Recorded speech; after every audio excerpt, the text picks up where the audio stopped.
For the confidential and intel funds, for 2026 National Expenditure Program, ang total po ng Confi and Intel is 10.77 billion pesos.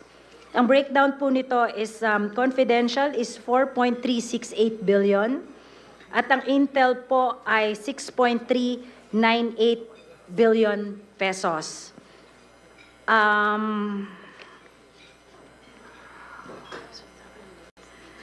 Ito po ay bumaba from the GAA ng 1.35 billion pesos or 11.18%.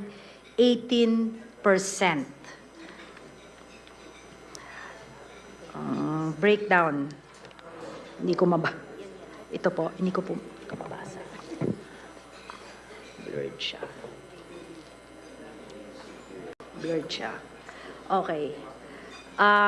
Sa total na lang, Ms. Tina, and then I can give you, kasi may breakdown eh. Yes, Mama. So for the, ito. Ito. Ayan.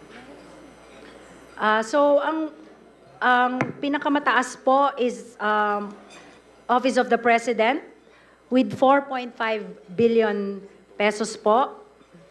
Next is the Department of National Defense with 1.9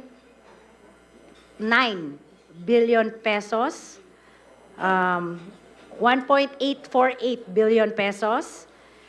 And then, other executive offices po, maraming breakdown. Kasama po kasi dyan yung Anti-Money Laundering Council, Games and Amusement Board, NICA, National Security Council, Office of the Presidential Advisor on Peace, Reconciliation and Unity, Philippine Drug Enforcement.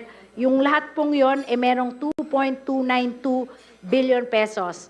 Pero ang pinakamataas po naka-receive dyan is yung, of course, yung NICA po with 1.471 billion pesos. And then the rest po are Commission on Audit will also receive 10 million, Ombudsman with 51 million. Yun lang po. I can provide you po the breakdown.